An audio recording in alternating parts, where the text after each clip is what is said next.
Hey everyone, welcome to The Grind. We're going to spend some time talking about the message that we heard over the weekend by Pastor Red. It basically was focusing on how husbands and wives should interact, basically more so on Abraham and the guy, I guess, well, it was about Abraham, but yeah, the focus on Abraham this time around, basically the focus on guys.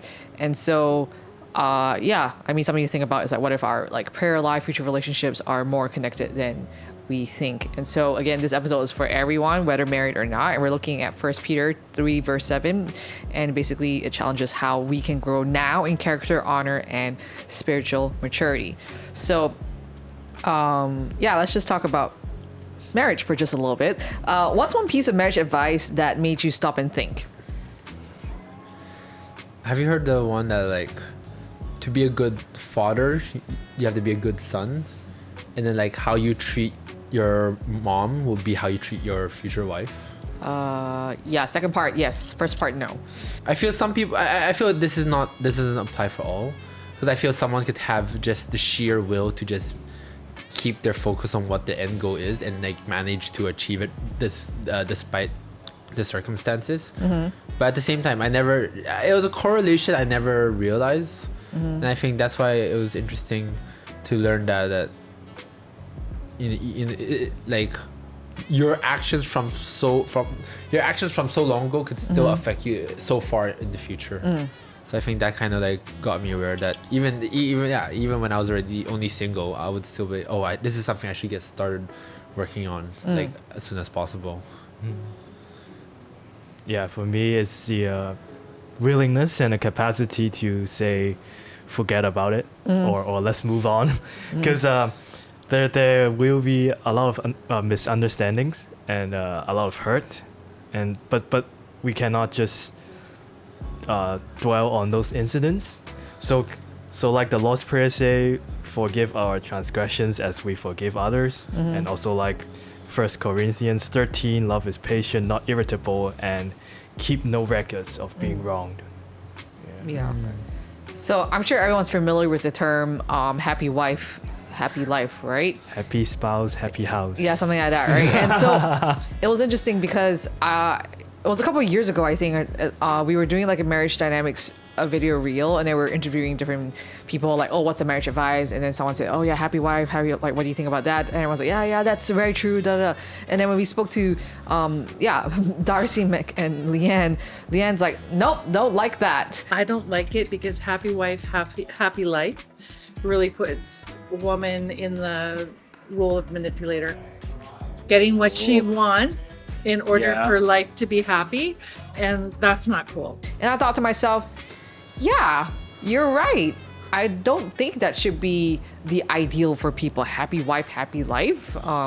It really does put women in such not a great, it basically puts a woman in a pedestal, and a woman should never be, I don't think a woman should put on a pedestal. I mean, I know some guys do, but I don't think a woman should be put on a pedestal, because then it's just about fulfilling her needs. I mean, yes, she is important, but this is like, a whole nother level of manipulation, I guess, using the woman, I guess putting the woman in a position of manipulator. So I thought that was very insightful for me. So yeah, I also disagree with that as well. But I'm just wondering, how did we get here? It's like maybe because the women have suffered a lot, so they want to compensate, or I don't know. I'm about to just chat GPT and ask what's the history of, you know what? Give me a hot second as I do this. Let me ask. A few minutes later. So the phrase happy wife, happy life likely originated from early 20th century American or British culture, with roots in older proverbs emphasizing marital harmony. The earliest known form appeared in a 1903 song, "My Wife's Gone to the Country, Hooray, Hooray," which humorously celebrated temporary bachelorhood but implied keeping a wife content maintains household peace. A little longer than a few minutes later. Like, I think all of us here have been, or at least have heard over our lives different pieces of marriage advice and so on. And I think one thing that is super core in a marriage is to be people that honor each other. So like in First Peter verse 3 verse 7, it talks about how like show honor to the woman as the weaker vessel. And when they say weaker, it's not weaker in terms of like mentally, intellectually, or whatever. Also, I like to say that women are pretty good at taking pain, because have you seen guys have flu? They are completely useless. Anyways, so but basically weaker in terms of physicality, in terms of strength, right? So let's talk about, you know, what honor looks like beyond marriage. Like, how do we treat our friends, classmates, teammates, family? Yeah, I had to look up the Cambridge Dictionary for the definition of honor, and to me, it's giving respect. Yeah. So, for example, if a woman slows me down or processes problems differently, or simply having a different mindset, actually, when we deal with friends, family, that situation can happen as well. So maybe your family member is slow, and then some of your friends, you may have spent a lot of time together, but they have a different mindset, or they hold different opinions, but we just respect them, like as a being, rather than like someone you hate. Yeah. and I found some blogs that this person's they advocate honoring their wives in the workplace, so there would be no negative comments about their wives, or simply don't talk about them at all. So that's how they honor the wives. For me is well, I kind of grew up with the whole golden rule, you know, treat others the way you want to be treated. So I kind of kept that mentality, you know, like, for example, if an accident happens, I'm not gonna stare, because if I'm in that position, I don't want people to stare at me, right? But When we say accident, like let's say like oops, I fell accident, or accident as in you spilled something on you accident. maybe like something that could be embarrassing. Okay, all right. I So feel- I feel embarrassing moment. Okay, revolving more around the theme of embarrassment, okay. right? Like, I don't want to give them more embarrassment by like having an extra pair of eyes on them. But then, like, at the same time, like, so on the same term of like respect, right? That I still, in a way, you know, because of like how God gave us the freedom of free will. Yeah, freedom, free will. Very freeing.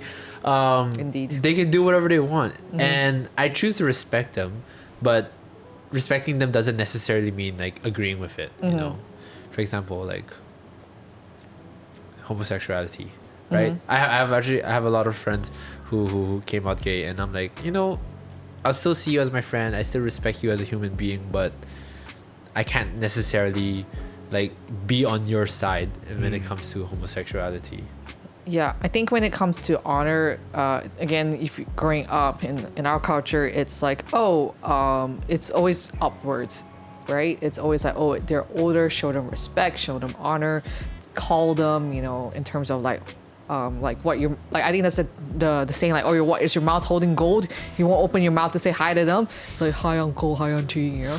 And then but it's never, again, it's always upwards. It flows, for us, it feels as though it flows upwards, but it never flows downwards. It never flows across, right? And I think with the idea of showing honor is like, despite being married or being in a hierarchical position or whatever, honor should be given any ways, to have that culture of honor within our community. And I think that's something that is and can be foreign for many of us, because I think when we think honor, it's like, oh yes, you know, like kind of like, you know, just, it's not putting people on a pedestal. It's really just showing, giving respect to where it's due, and I think everyone deserves a degree of respect. And so I think it does teach us a lot about like how God sees people, right? Like he sees the value in people. I think honor teaches us to see the value in people. Like, do unto, like you mentioned, do unto others what you want to be done unto us. And I think sometimes there are some situations where, you know, people only show honor because this person is a hot shot, or this person is a senior leader, and then they would just bend over backwards for them. And I'm like, I get the whole, yes, they are the hot shot, they deserve, you know, all that stuff, but that doesn't mean like losing my humanity, or my own, make myself that much lower, so that they are so much more elevated. I mean, I don't know, I guess sometimes there's a balance, right, in terms of like how much of yourself do you die to show honor to that person. Like for example, if the room walks in and I guess sorry, not room walks in, if the door opens and in walks in like say a really high official, let's just say The new Pope. like, yeah, let's just say the Pope is here. What do I mean, I'm not gonna be like, hey Pope, what's up? Sup, bro? Yeah, I mean that just feels really irreverent. So I'm like, I would probably stand and be like, hello, sir. I don't know what do we call your royal popeness, highness. I don't popeness. I don't. But yeah, I think it is. I don't have the answer for like balancing sometimes, you know. So, all right, but yes, honor should be shown, no matter if you're in a relationship or not, or that's just important. So, okay, let's talk about what it means to live in an understanding way. All right, again, not towards your future spouse, but in all relationships. Like, how do you feel about someone understanding you versus someone who's understanding towards you? Like, so for example, if I were to think about like someone understanding me, it's like they hear me and like, okay, cool. But I think really so I think there's a huge difference between understanding towards you and understanding you, because I think understanding towards you, like, yeah, they understand, it's more surface level. Like, oh, okay, I understand that you said that this is not making you comfortable, so I'm just gonna do this so that you're comfortable, right? And then that's just understanding towards you. But understanding you is like, oh, I get that this makes you uncomfortable because it causes you to feel this when this happens, so therefore I'm not gonna do that. So I feel like they understand the root issue as opposed to just, so it's more authentic and less performative for me when it comes to understanding you and understanding towards you. Yeah, I think similar. For me, I put it more in the sense of like, it's the same as the difference of like someone like showing pity and someone sympathizing, empathizing with you.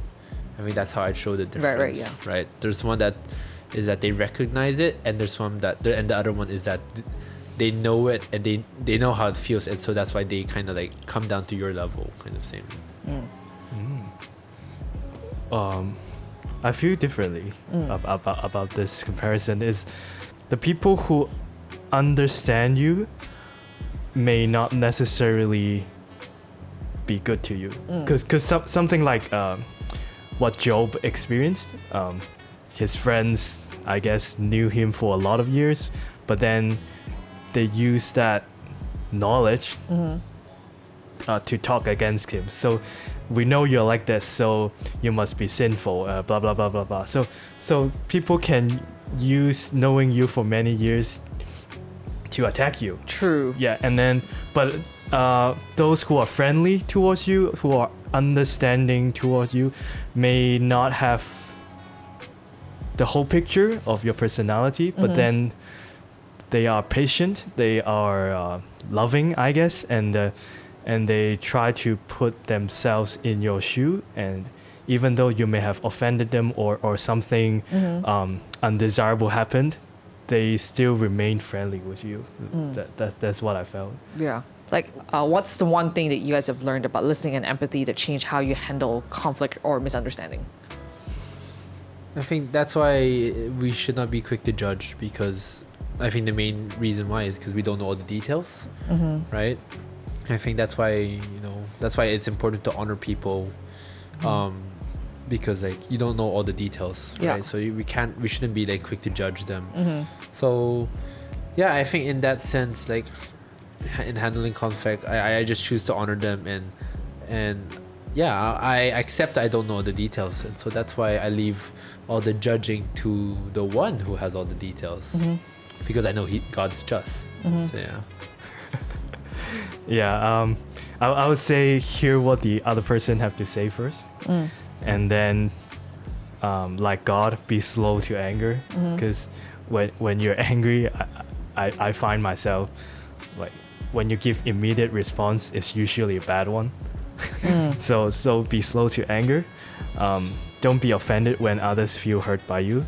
And I can share one recent incident with my girlfriend. Like she's experiencing a lot of stress right now, with busy work, and then on top of that, she has this extra certificate that you can study and get for a registered nurse, and then on top of that, you have she has to take care of her father's public housing home. Okay. And then negotiating with all the renovations and repairs. And so one night she was texting, saying a lot of so stressful, so tired, why people aren't responsible for their own work, why can't I depend on anyone, something like that. And then I was thinking, wow, is that about me? no one to rely on. Oh wow, so intense. Am I really that useless? And then and then no, but then I tried to like really understand what she is saying, and then trying to understand how she feels, and try to talk to her on the phone on the next morning. And then actually it turned out it wasn't really about me. So I'm really good that I didn't try to very, very logically and very, very defensively try to argue or give examples of how I took care of you in these past months. And I'm glad and thankful just to have be patient and understanding towards her. Yeah, that's good. Yeah. I think I used to be someone who was very quick to judge. Like the moment someone does something stupid or mean or whatever, in my head, it already is like I already have like a lens. Yeah. And again, I have the struggle where I can filter my words, but I not be able to filter my facial expression. Still working on it. And so there was, I think actually, studying psychology helped me a lot. Wow. Because it helped me understand that the reason why people act a certain way is because of risk factors. Like whether it be, the reason why is because of their family background, or they grew up like this way, or their parents are like this towards them. This is the environment they grow up. Anyway, so on and so forth, right? And so actually it helped a lot with youth, because I think if I didn't have that background and I was doing youth ministry, I would see the kids like, yo, why you gotta be so like this or that? And then you step back and you realize, okay, so one of the reasons why they have such an unhealthy relationship with, say, this is because they struggled with self-image, and this came from being told that they were not good enough. And so it's basically understanding them, what is the root cause, how can we help them there. And like you mentioned about, like, you could have logically argued, right? And I could have been like, oh no, yes, like, God loves you and you're more than that, da da da. But then there's some moments where they don't need to hear that God loves them. Like it's a given. Sometimes they just need you to just be there and just to listen. And you never know that could be the healing point that they need, and just like I guess the love that they need at that point in time. And I know like there are some people that they were making very huge life choices. I mean, a pet would have been like, are you kidding? But I had to keep a straight face, like, all right, tell me more. Explain to me your reason. And then at the end I was like, you know what, you decide what you want to do. I'm not like, but let me just tell you that there's no turning back if you choose to do what you choose to do. And I think for them, they appreciate the fact that I wasn't like coming at them, but just being there and just to hear them out. So I think oftentimes what I've learned is that sometimes you just need to connect with them and with empathy, and just to be a space for them to just process. And yeah, maybe they may not make the decision that you think it's wise, but at the end of the day, it's, they know that you are there to, be with them, to create that safe space for them to be open. And I think that's what churches can do, is create that safe space for people just to, be real. Because I think in this world, we're hiding behind our phones, we're hiding behind filters, we're hiding behind so many things that maybe sometimes we forget what it looks like to just be honest and share. All right, so we carry on in the same passage. Moving on, we talk about like unhindered prayers and spiritual maturity. Key scripture says that like, so that your prayers may not be hindered. All right, so basically, again, all of this we're talking about 1 Peter 3:7. It applies now, not just for marriage. It's not talking about just honoring, because of your wife or your spouse or whatever it is. Just to take a look at yourself, like personally. Like, have you ever sensed that the way you treat people affects your connection with God? I mean, like same way like how I started, right? Like how like as a son, right? If I want to, how I treat my mom will be how I treat my wife. So I think I already had that foundation in my head, and so yeah, I do realize that, especially emotionally, sometimes I do tend to God get some collateral damage of when I have these emotional roller coasters, especially because on social media, right? You see these negative things, and I'm like, man, humanity sucks, right? And I think like especially in those cases, I realize I do tend to give God like the cold shoulder, but then, and I do in a bad way judge humanity, judge certain people, and I think, but then yeah, God has definitely called me out of that, you know, like there was one time, you know how like there was a time where like adults were like saying, oh, these millennials, da da da da da da, and now here I am like, oh, these Gen Alphas, these are the next generation. Oh my gosh, we're doomed. And I was like doing one of those, and God kind of like just convicted me, like, oh, you have no clue what they're going through. You don't know the struggles. Like their struggles is completely different from what your struggles were. And so I think in that manner that God really called me out and said, like, you know, you can't be the one who just judges like that. And so yeah, I think the way I see people does influence how I behave with God. But on top of that is that it gives God an opportunity to reveal more of his character that I do not know about. So that's kind of a cool win-win, I guess. Yeah. No, I'm just thinking, like, having struggles doesn't necessarily mean what you're doing is still right. Yeah. But anyway, yeah, a little bit sensing God in the way that I interact with people is still an ongoing process. But then I think I when I be a good Samaritan, I feel a little bit brighter in the day. So for example, from small things like having a very nervous woman trying to rush to her son or daughter's school, but she has this problem with the octopus card, and she couldn't find the concierge, and we were helping them. Or during the rush hour, rather than you rush to the seat and you rush to here and there, and you race up the escalator, like doing this, you refuse to take part in this like dog eat dog kind of mentality in the society, and you kind of laid back and chill a little bit. Actually, I feel like